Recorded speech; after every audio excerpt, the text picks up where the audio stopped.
Assalamualaikum warahmatullahi wabarakatuh. Salam jumpa dengan Suluh Berkah channel. Kali ini liputan suling berkah sholat subuh berjamaah keliling di Masjid Raudhatul Muttaqin Wedara Gulurak dengan mengangkat topik hidup itu dari azan ke azan agar berkah, maka tunggulah azan untuk melaksanakan perintah Allah Subhanahu wa taala. Bagi Anda yang baru bergabung dengan channel ini, jangan lupa subscribe, like, share, dan komen untuk keberlanjutan dari tali silaturahmi kita. Selamat menyimak dan menyaksikan.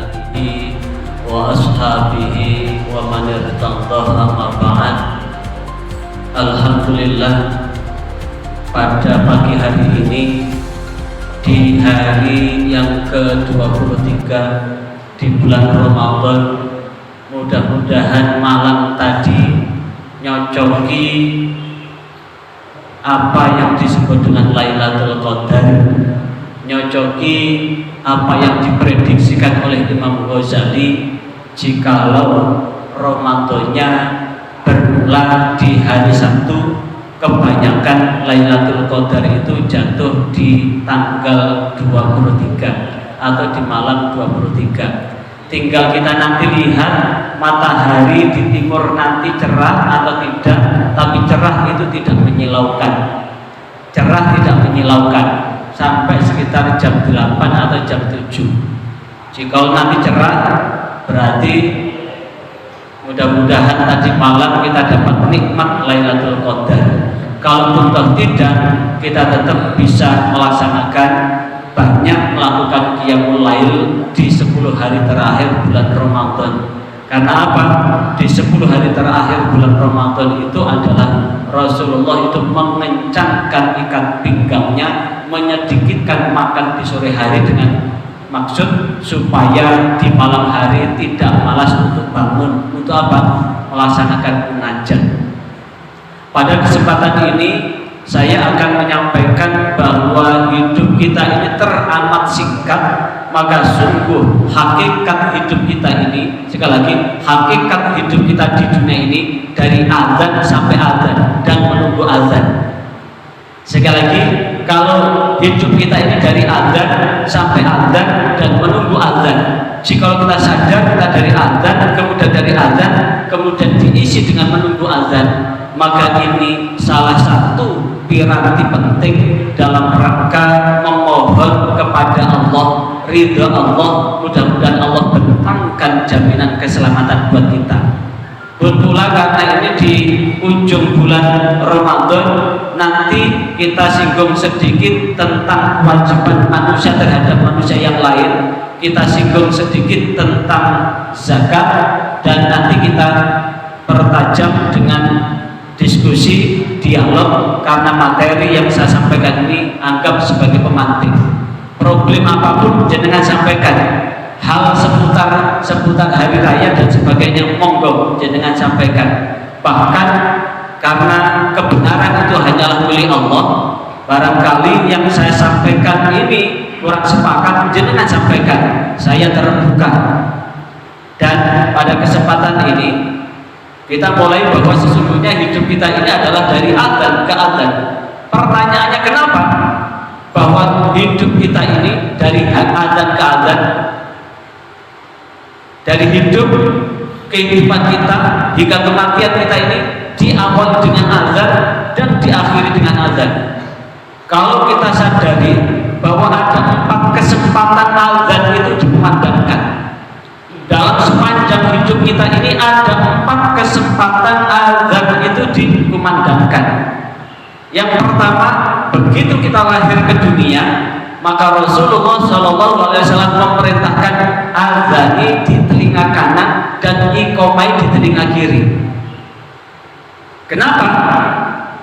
Supaya ketika diazani telinga kanan dan diiqamah di telinga kiri, supaya tidak diganggu jin yang merupakan bala tentaranya setan yang akan menggelincirkan hati ini.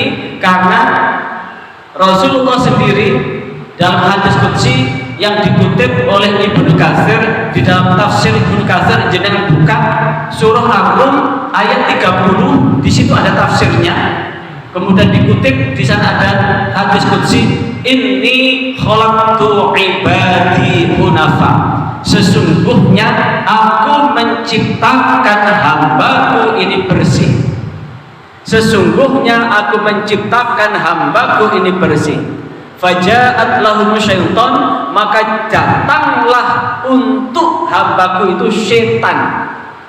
Fajatalat, maka setan itu menggelincirkan lahum buat hambaku itu antinihim dari agamanya. Untuk apa? Membuat halal apa yang Allah haramkan dan membuat haram yang Allah halalkan. Yang halal malah ditinggalkan, yang haram malah dikerjakan. Yang halal malah ogah dikerjakan, tapi yang haram malah semangat untuk dilakukan. Kenapa? Karena itulah setan. Karena setan itu tidak menginginkan manusia itu masuk surga. Kenapa?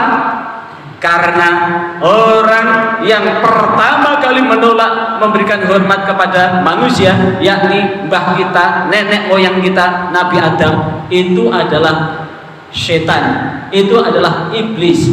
Aba wastakbar. Iblis itu bangkang dan gumbede, bangkang dan sombong. Dia merasa bahwa iblis itu diciptakan lebih awal, sementara Adam kemudian iblis diciptakan dari api, sementara manusia atau Adam diciptakan dari tanah, sehingga merasa lebih hebat, lebih mulia, lebih tinggi derajatnya, hingga tidak mau memberi hormat. Maka kemudian fakhruj, Allah memerintahkan keluarlah kau dari surga. Saat dikeluarkan dari surga, iblis minta dua. Umurnya ditangguhkan hingga hari kiamat. Yang kedua, minta izin untuk menggoda anak cucu Adam sebanyak-banyaknya untuk menjadi teman abadi di dalam neraka. Dan salah satu, ketika kita lahir, maka setan ini datang untuk menggoda kita, dan Rasulullah memerintahkan diadani dengan telinga kanan, diikomai dengan telinga kiri. Maka ini bisa untuk menjadi peruqyah penetral terhadap bisik goda rayu setan. Tapi ya begitu, manusia lahir baik-baik aja dari ayah ibu yang beriman. Karena salah pergaulan, akhirnya melenceng. Ada yang bapak ibunya tidak beriman, tapi kemudian pergaulannya bagus, jadinya bagus. Maka inilah yang kemudian lahir diadani dan diikomai. Setelah itu ada panggilan kedua, sholat. Panggilan ketiga, kita ditakdirkan bisa haji. Ini juga diadani. Kemudian ketika kita mati, kita juga diadzani. Cuma bedanya, iqomahnya beda.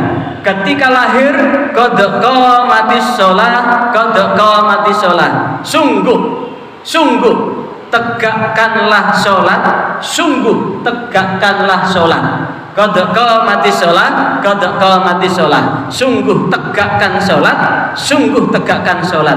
Namun ketika kita mati, ketika kita meninggal, kita pun diadzani, namun iqomahnya beda.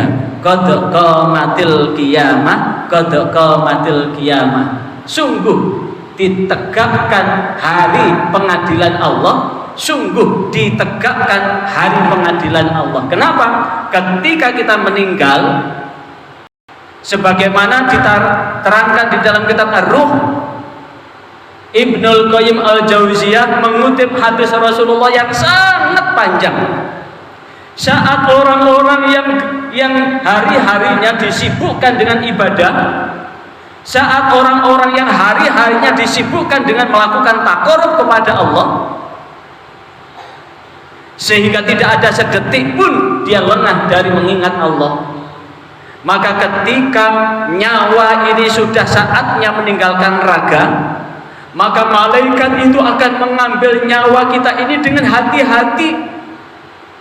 Seraya malaikat mengatakan, ya ayyuhat thayyibah, ya ayyuhan nafsut thayyibah, wahai jiwa yang baik, ukhruji, keluarlah kalian ila rabbiki, kepada Tuhanmu, radiyatan, yang mana Tuhanmu itu ridho atas kamu, wa mardiyatan, lagi kamu akan diridhoi oleh Allah. Maka diambillah nyawa ini seperti mengambil rambut sehelai bulu dari tepung, sehingga saking hati-hatinya begitu sudah keluar, maka ruh ini sudah disiapkan mori dari surga. Setelah itu dibungkus dengan mori dari surga, maka malaikat mensemayamkan di langit pertama. Sekali lagi, ruh ini disemayamkan di langit pertama, maka di langit pertama inilah yang kemudian sepanjang jalan antara dia dicabut sampai langit, malaikat berjejer sambil mengeluh-elukan seperti rakyat menyambut presidennya, dan harum baunya ruh itu sampai ke langit pertama. Dan ruh ini segera minta untuk segera dikuburkan. Ruh ini untuk segera dikuburkan. Makanya mempercepat menguburkan jenazah itu sunnah. Karena apa? Jagani ruh yang thayyibah ini, menyegerakan untuk segera dikubur. Karena apa? Ruh ini ketika keluar dengan baik akan merindukan alam barzah dengan istirahat yang sesungguh-sungguhnya. Alam barzah ini akan mendapatkan kenikmatan laksana seperti kenikmatan surga, keindahan seperti keindahan surga. Karena walaupun barzah itu adalah pemisah antara dunia dan akhirat, tapi ketika ruhnya ini bagus, maka ruh ini akan keluar dengan baik, ditaruh dengan baik lapang kuburnya, dan dia merasakan nikmat surga di alam kuburnya. Minta segera disegerakan. Sebaliknya, ketika orang saatnya azan mengumandang masih asik dengan aktivitasnya, masih disibukkan dengan apa yang menyibukkan dirinya, dia tidak tahu bahwa hidup ini hanya sementara, hidup ini hanya singkat, maka dia diperbudak. Sekali lagi, hidupnya diperbudak oleh hartanya, hidupnya diperbudak oleh jabatannya, hidupnya diperbudak oleh kedudukannya, hingga hatinya lalai dari mengingat Allah. Yang paling celaka, enggan sekali untuk mengerjakan perintah Allah, tapi sangat giat dan rajin ketika bermaksiat dari Allah. Maka di saatnya nanti ruhnya sudah keluar, di saatnya ajalnya sudah datang, malaikat Israel itu datang, ya ayyuhan nafsul khabithah, wahai jiwa yang jelek, ukhruji ilan nar wa ghadabillah, maka keluarlah kalian menuju neraka dan mendapatkan murka dari Allah. Maka ruh itu ketika ditarik dari jasadnya, dia gandolan. Jadi dia tidak mau keluar dari jasadnya itu karena dia sudah membayangkan siksa yang ada di hadapannya. Makanya ini kesaksian penggali kubur, ini kesaksian perawat-perawat di rumah sakit menemukan berbagai macam fenomena-fenomena itu. Saya teringat satu ketika, kebetulan istri saya kan lama sekali di pavilion. Satu ketika mendapati ada pasien di kamar itu teriak-teriak, minta keluar. Dan ternyata tidak seberapa lama dia meninggal. Tapi meninggalnya mata melotot, lidah menjulur. Itu menandakan betapa sakitnya ketika ruh itu diambil dari raganya. Bukan hanya itu, begitu keluar dari raganya, ruh ini baunya sangat bau betul ini, bukan bau harum, tapi bau yang tidak sedap. Dan sepanjang dia mau disemayamkan di langit, tapi langit sudah tertutup, malaikat kemudian menjauh ruh ini. Maka inilah yang disebut dengan sebelum dikuburkan nyawanya ini gentayangan. Ini nyawa gentayangan ini ditemani jin-jin korin atau setan-setan yang menggoda dia, iblis yang menggoda dia. Makanya kemudian ada namanya sundel bolong, derangkong. Itu sebetulnya bukan orang yang meninggal itu, tapi jin korin yang menyertai dia, setan dan jin yang menyertai dia, yang kemudian menyerupakan dirinya. Seperti si manis jembatan Ancol, orang meninggal ya sudah meninggal, tidak akan ada orang jadi memedi itu. Yang jadi memedi itu adalah setan. Tidak ada orang yang kemudian jadi memedi itu. Nah, inilah yang kemudian dia minta ditunda untuk dikuburkan, karena begitu jasadnya dikuburkan maka dia akan mengalami kesiksaan yang luar biasa. Nah, lantas bagaimana? Allah sudah menjadikan faqim wajhaka lid-dini hanifah, maka hadapkanlah kalian pada agama yang lurus, yang bersih. Bahkan Rasulullah, ma min mauludin illa yuladu alal fitrah, tidak ada satu bayi pun yang dilahirkan kecuali bersih dan suci. Fa abawahu, maka kedua orang tuanya lah yuhawidanihi, yang menjadikan dia Yahudi, au yunasiranihi, yang menjadikan dirinya Nasrani, au yumajisanihi, yang menjadikan dirinya itu Majusi. Kedua orang tuanya. Maka ahli tafsir hadis mengatakan bukan hanya orang tuanya, abawahu. Kenapa itu disebut dengan abawahu? Itu juga termasuk lingkungan pergaulannya. Bersih. Maka harapan ketika mati, ketika Allah menegakkan juga bersih, maka selang antara diadani sampai diadani ada kesempatan untuk menjadikan diri kita ini selamat, yaitu bagaimana hidup ini selalu menunggu azan. Sekali lagi, bagaimana kita menjadikan di dalam diri kita ini hidup ini selalu menunggu azan. Namanya menunggu azan itu berarti selalu rindu. Ini subuh, sebentar lagi nanti zuhur, sebentar lagi asar, sebentar lagi maghrib, sebentar lagi isya. Tapi bagaimana setelah kita selesai sholat subuh ini, hati ini betul-betul rindu mendengarkan indahnya suara muadzin untuk memanggil kita. Maka kita sudah melihat kira-kira nanti zuhur jam berapa. Hari ini zuhur jatuh pada jam 11.43.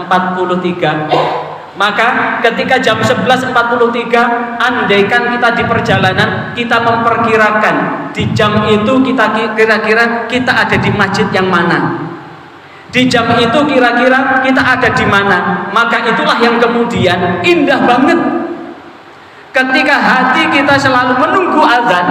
Sekali lagi, ketika hati kita selalu menunggu azan, maka saat di hari kiamat nanti, ketika kita betul-betul takut untuk masuk ke dalam neraka, ketika kita disuruh segera kanan untuk menuju surga, itu harus lewat neraka.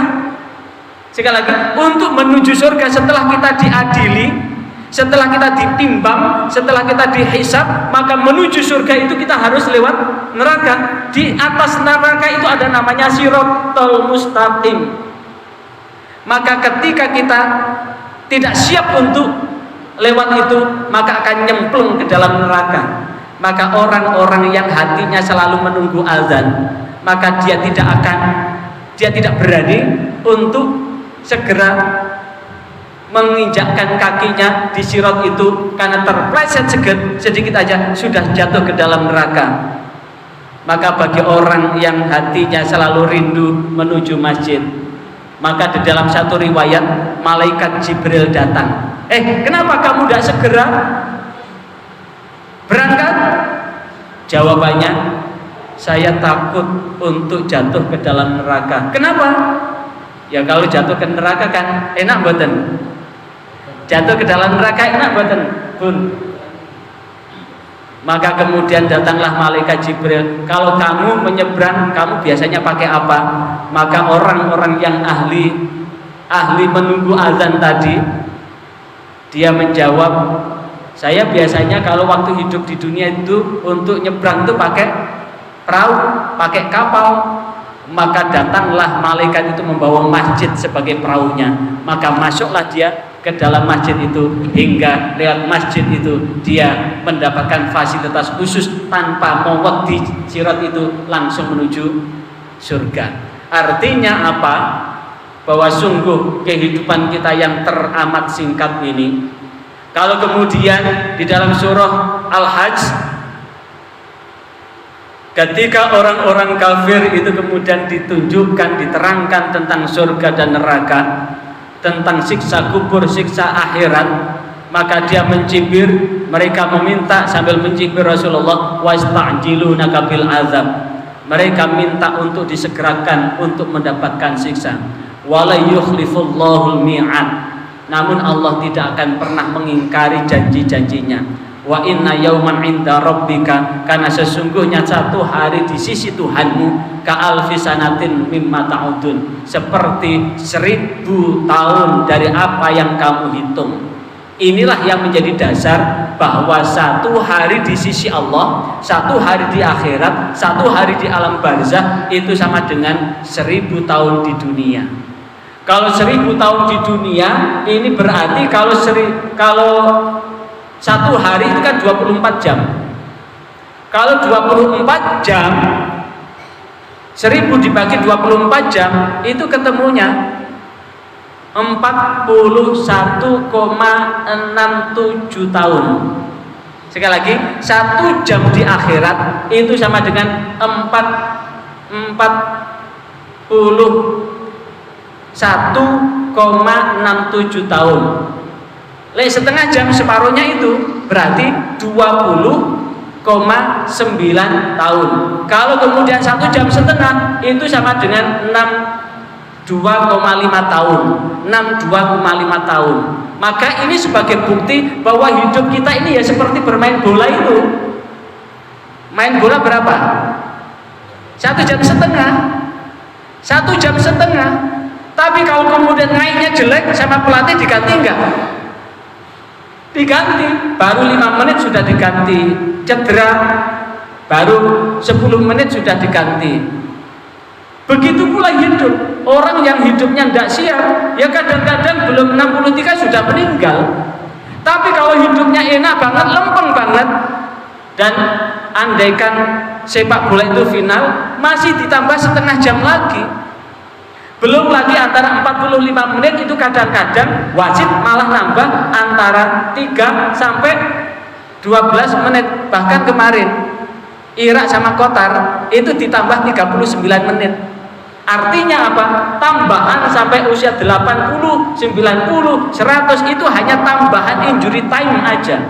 Tapi pada hakikatnya hidup kita sangat singkat. Singkatnya ini apa yang kita bawa? Nah, inilah yang kemudian menjadi renungan kita bersama pada kesempatan ini. Karena ketika kita lahir, sebetulnya Allah sudah memberikan keuntungan dan keunggulan buat kita. Karena apa?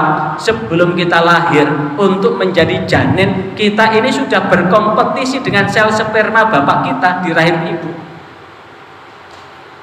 Ribuan juta sel sperma itu hingga jadi seperti kita. Artinya apa? Ketika kita sudah berupa janin, itu sebetulnya kita sudah jadi pemenang. Maka bagaimana kita tetap menjadi pemenang ketika di dalam janin ibu kita? Yang dapat kita lakukan adalah bagaimana kita bisa memahami akan hidup dan mati ini. Karena kehidupan di dunia ini adalah sebagai ujian buat kita, apakah kita akan tangguh untuk menuju perjalanan berikutnya. Hidup dan mati itu adalah takdir Allah, maka mengembalikan seluruh takdir ini kepada Allah, itu adalah bagian dari hidup. Dan kemudian lahirlah ke dunia. Begitu kita lahir, maka di sana kita akan mengawali awal ujian yang sesungguh-sungguhnya. Tapi satu hal, filosofi orang yang hidup itu begitu kita lahir, kita akan menangis seakan-akan bahwa dunia ini adalah milik kita dengan posisi tangan terbuka, tangan menggenggam. Ketika kita lahir, tangan ini menggenggam seakan-akan seluruh bumi beserta isinya adalah milik kita. Inilah yang kemudian tobiah yang tidak baik yang akan dibawa. Ketika tobiah yang tidak baik, andaikan ini tidak ada kita, maka tidak akan, akhirnya apa? Selalu membanggakan egonya, akunya. Orang yang selalu meninggikan aku atau egonya, inilah yang kemudian akan tidak lulus dalam menghadapi ujian ini. Karena sesungguhnya hidup ini sudah diatur oleh Allah.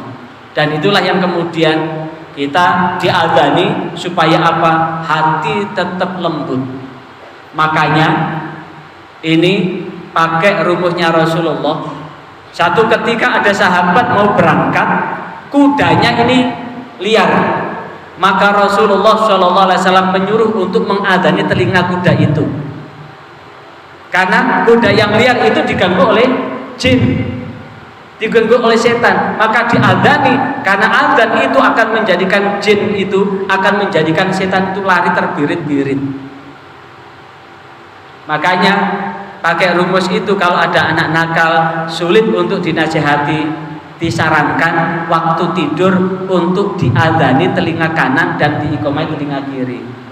Dikongkon belajar males, kongkon sholat males, adzani telinga kanan, iqomai telinga kiri. Barangkali jin setan yang membuat dia males itu keluar dari tubuh anak kita. Dan antara hidup dan mati, bagaimana kita menjadikan sholat ini sebagai perangkat penting dalam hidup kita. Sholat ada dua, sholat maktubah dan sholat wajib itu ada dua, sholat maktubah dan sholat jenazah. Sholat maktubah adalah sholat 5 waktu. Dari sholat maktubah ada sholat mahsunah, sholat masnunah yang disunahkan. Sholat maktubah sholat yang diwajibkan, sholat masnunah yang disunahkan. Sholat maktubah ini adalah betul-betul kita butuh sholat. Karena pertama kali yang akan Allah adili sholat, pertama kali yang akan dihitung oleh Allah sholat, pertama kali yang akan dilihat oleh Allah sholat.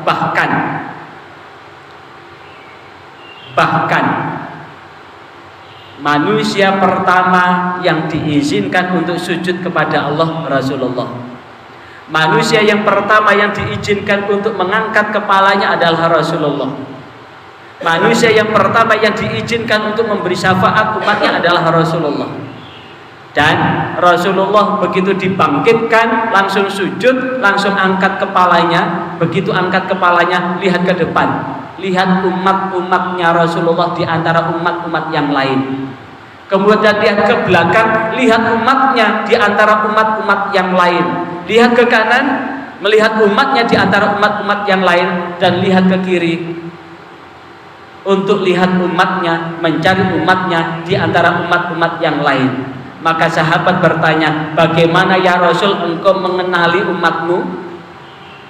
Di antara umat Nabi Nuh, mulai dari umat Nabi Nuh sampai umat panjenengan. Maka Rasulullah SAW, aku mengenali umatku itu adalah dari min atharil wudu. Karena atharil wudu, bekas wudu adalah hurron muhajjalin, itu adalah bersinar yang sangat terang.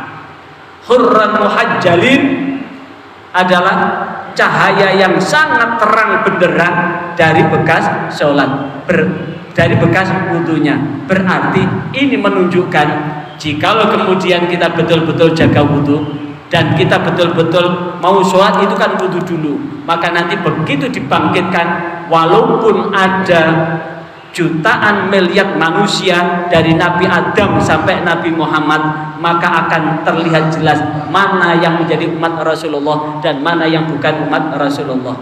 Tapi di antara umat-umat Rasulullah itu ada yang tidak bersinar.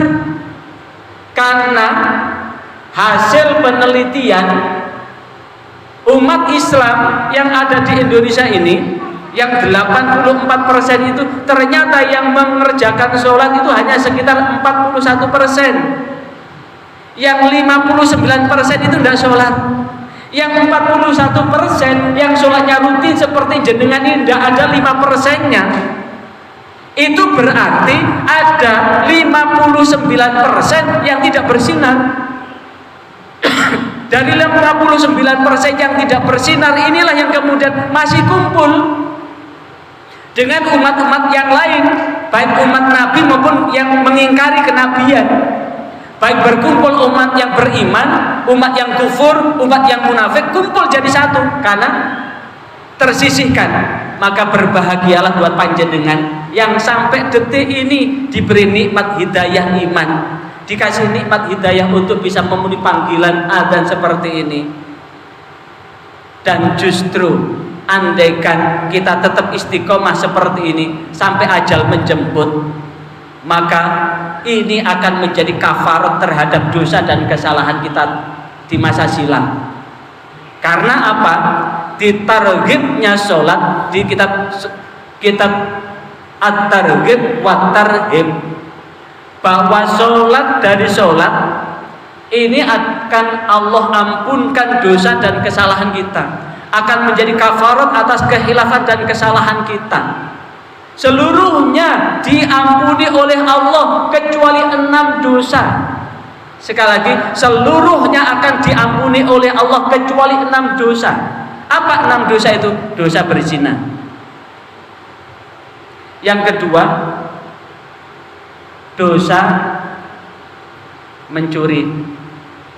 Yang ketiga, dosa membunuh. Yang ketiga, yang keempat, dosa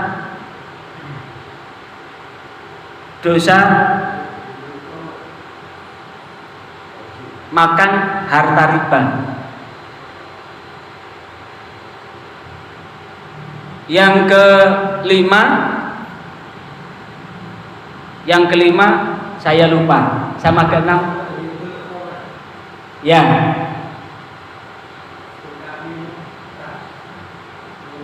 minum khamar. Yang keenam, dosa makan harta anak yatim. Makan harta anak yatim. Makanya di desa saya, kalau ada orang meninggal masih ada anak-anak yatim, disuguhi apa aja tidak mau makan. Disuguhi minum tidak mau minum, disuguhi makanan tidak mau makan karena takut dari apa yang disajikan itu kantilan harta anak yatim. Maka tokoh agamanya, kiainya di kampung desa saya menyampaikan, bapak-bapak, ibu-ibu, ini tadi saya sudah komunikasi sama Sohibul Musibah, bilih daharan hidangan sing diaturaken dicaosaken dateng panjenengan sampun disisihno. Niki bagiane gono gini istrinipun, niki bagiane gono ginine suaminipun, sehingga harta bagian dari anak yatim sudah disisihkan, nembe purun makan. Karena apa? Ternyata makan harta anak yatim itu menyebabkan dosa yang sulit untuk diampuni. Bahkan makan riba itu dosanya sama dengan melebihi zina sama ibunya. Nah, maka inilah semuanya akan diampuni lewat sholat itu. Nah, baru setelah itu sholat jenazah. Yang ketiga, panggilan untuk haji.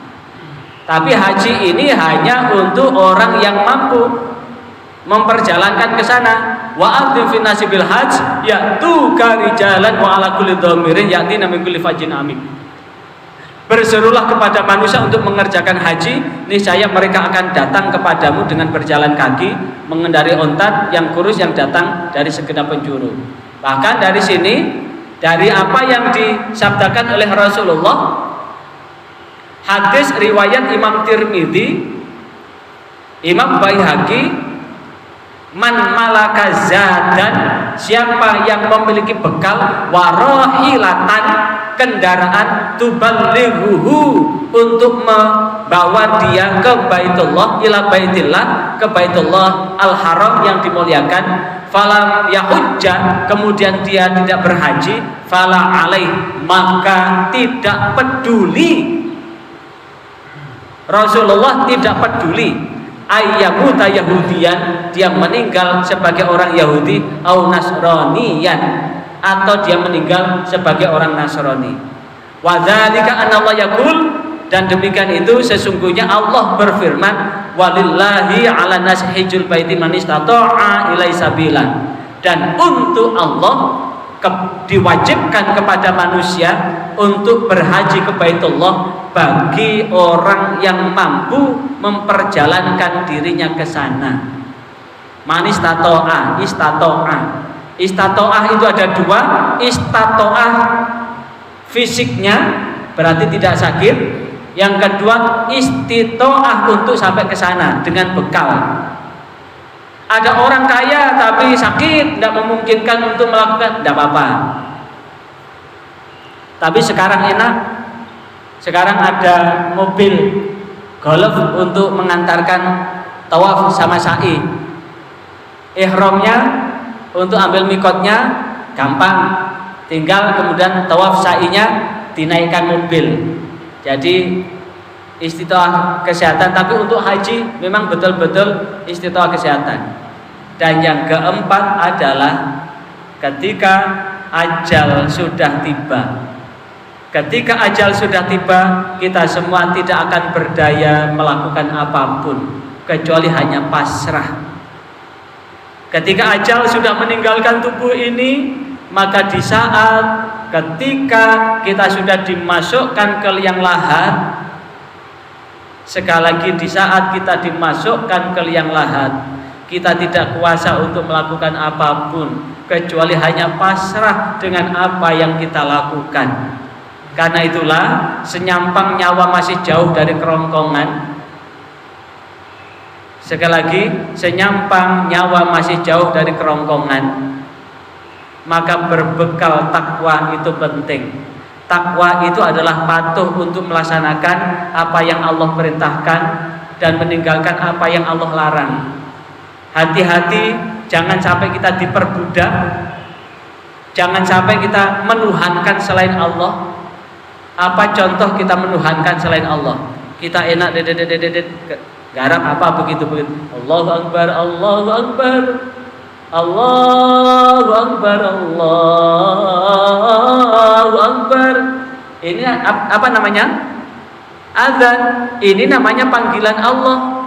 Tapi masih sibuk, wes nanti subuh kan sampai, zuhur kan sampai, asar kan sampai, isya kan sampai, ngatakan sampai ngahir, menyibukkan dengan yang lain. Itu namanya sudah menuhankan selain Allah, menuhankan pekerjaan.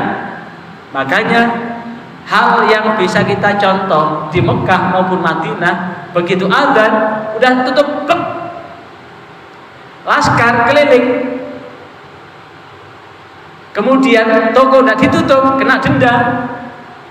Makanya kemudian dagangan ditutup blek, nggak ada yang nyuri, itu ditutup kresek tok, ditutup plastik tok, langsung sholat. Walaupun sholatnya kadang-kadang mager begitu, beber sajadah di depan tokonya, di depan dagangannya, kemudian makmumnya ada di Masjid Nabawi, bermakmumnya ada di Masjidil Haram. Apakah sah? Sah selama gerakannya masih bisa diikuti.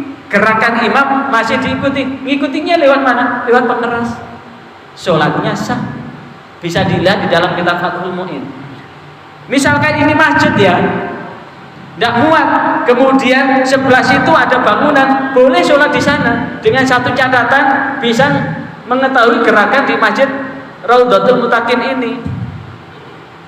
Nah, itulah yang kemudian, ini ada PR buat kita. Ini ketika ini sudah dikuburkan, ketika sudah dikuburkan,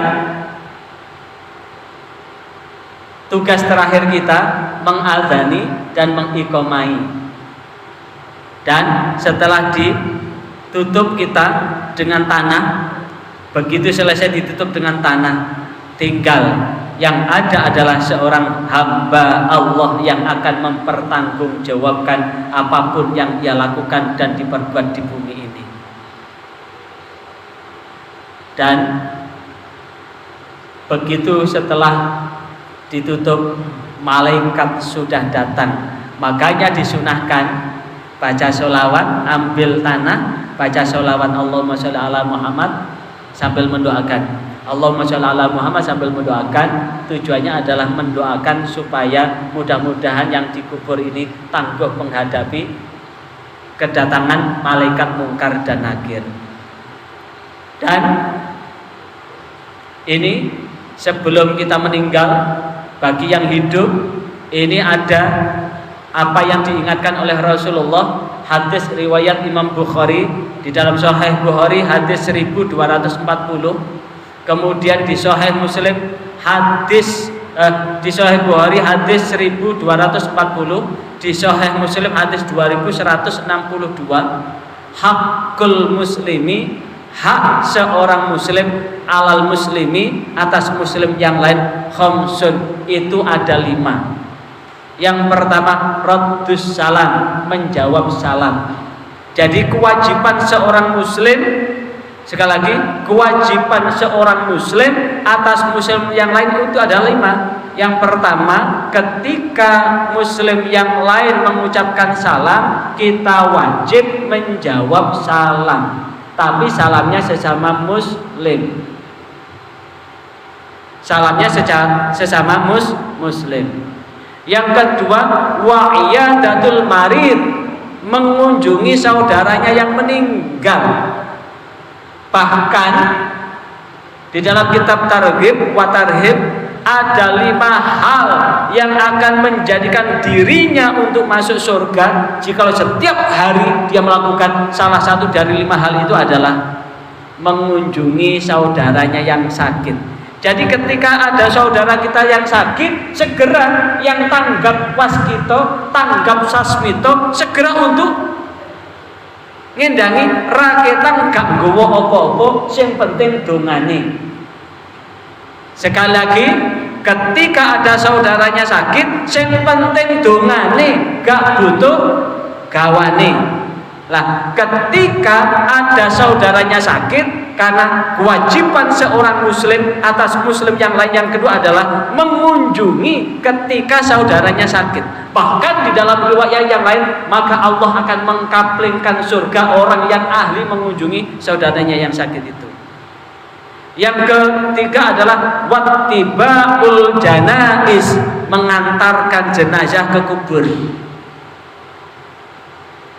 Dan di antara 5 yang mengkaplingkan surga, wa ishadul janazah.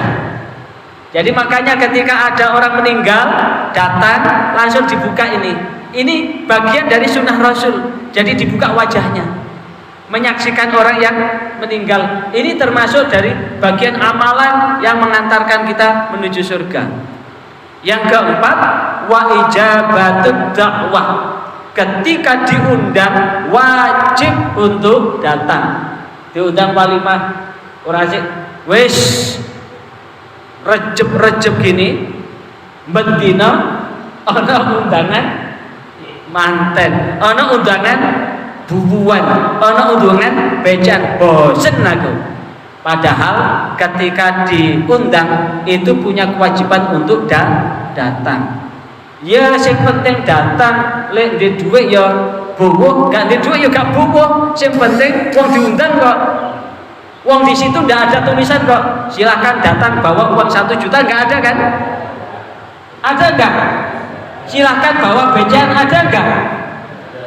Ndak ada tulisannya, ganti dhuwit ya gak apa-apa. Sing penting deneng dikai berkat ya alhamdulillah, ganti kai gak apa-apa. Karena apa? Kewajiban seorang muslim atas muslim yang lain ketika diundang wajib datang. Lek gak ndek dhuwit ya gak buku. Karena apa? Ketika diundang tidak datang, kita berdosa. Dan yang kelima adalah watashmitul atish. Watashmitul atish, menjawab orang yang bersin. Hats. Alhamdulillah, kewajibannya yarhamu kallah. Yang lain menjawab yahdikumullah, yahdikumullah. Nah, ini kemudian ketika orang sudah meninggal, maka ada kewajiban kepada jenazah. Yang pertama, yang hidup punya kewajiban memandikan. Yang kedua, mengkafani. Yang ketiga, mengantarkan ke kubur. Dan yang keempat adalah menguburkannya. Jikalau kemudian, maka 4 ini hukumnya fardu kifayah. Ada yang menggantikan, yang lain sudah gugur kewajiban. Kalau tidak ada sama sekali, satu kampung itu berdosa semua. Tapi berbicara tentang memandikan, siapa yang paling berhak dan berkewajiban memandikan sekarang? Apakah Pak Mudin, Bu Mudin? Tidak. Bukan Pak Mudin, bukan Bu Mudin. Siapa yang paling berhak dan berkewajiban memandikan itu? Kalau jenazahnya itu laki-laki, adalah anak laki-laki yang sudah balik. Kalau jenazahnya perempuan, adalah anak perempuan yang sudah balik. Sekali lagi, kalau jenazahnya laki-laki, yang siapa yang berkewajiban? Pertama adalah anak laki-lakinya yang balik, yang kedua adalah ayahnya, yang ketiga adalah saudaranya, yang keempat adalah pamannya, baru kerabat yang lain. Itu pun kerabat yang lebih dekat. Kenapa? Karena jenazah itu ada aib. Tidak orang sembarangan memandikan. Tidak disuruh moro-moro melebu, nggak boleh. Karena ketika dibuka tubuhnya itu ada aibnya. Kalau orang lain yang memandikan, aib itu akan mangkane. Salah satu etika orang memandikan jenazah itu, apapun aib yang ada di jenazah haram untuk menceritakan pada orang lain. Jangan sampai, loh, iku mau masya Allah, dosane apa yo? Kuwasa kabeh, durung-durung wis digebuk malaikat. Abuh kabeh durung-durung. Lah iku udeli bodong sabal kasti. Lah iku jenenge aib. Makanya yang berkewajiban dan paling berhak memandikan itu adalah anaknya, orang tuanya, saudaranya, pamannya, atau kerabat dekat. Pak Mudin, Bu Mudin tidak berkewajiban, tapi sebagai kewajiban muslim, kalau ada saudaranya muslim yang butuh pertolongan, maka tidak boleh menolak, karena sebagai pihak orang yang dituakan. Namun ketika sudah minta tolong, jangan tanya sampean itu tarifnya berapa. Lek ndek duwe akeh kek ono sing akeh gak apa-apa. Ojo takok tarife apa maneh sing ngedusi ditakoni, merasa bahwa Mudin itu orang yang berkewajiban, Bu Mudin itu orang yang bukan. Yang paling berkewajiban adalah keluarga. Kalau minta tolong, pertanyaannya kenapa? Lah wong lek tinggali donya lho ya. Sing maris Bu Mudin apa Pak Mudin? Sing maris mewarisi hartanya lho siapa? Di mobil sing nggo mobil sinten? Di motor sing nggo motore sapa? Sing di sawah di omah sing nggawa sapa? Keluarga, mboten Pak Mudin, Bu Mudin. Nah, jika tidak ada kerabat laki-laki yang memandikan jenazah, boleh dilakukan oleh istrinya, anak perempuan yang sudah balik, wanita lain yang dipercaya oleh keluarganya. Bahkan di dalam kitab Fathul Mu'in, ketika tidak pakai sarung tangan pun, karena ini sudah mati, tidak mengenal batal. Bisa dibuka di dalam kitab Fathul Mu'in bab jenazah. Ketika tidak pakai sarung tangan pun, menyentuh setelah diwudukan tidak batal, karena sudah meninggal, tidak mengenal batal. Kewajibannya adalah meratakan air ke seluruh tubuh, membersihkan kotoran-kotoran yang ada di perutnya, sehingga di perut dan sebagainya. Ini yang dapat sebagai pengantar kita. Yang terakhir adalah zakat. Problem zakat itu penting. Zakat itu adalah mensucikan. Secara bahasa, zakat itu makna membersihkan, berkembang. Sedangkan menurut istilah adalah nama sesuatu yang dikeluarkan, diambil dari harta kita. Diucapkan terima kasih atas atensi Anda mengikuti channel ini. Dan jangan lupa subscribe, like, share, dan komen untuk keberlanjutan dari tali silaturahmi kita. Sampai jumpa kembali. Wassalamualaikum warahmatullahi wabarakatuh.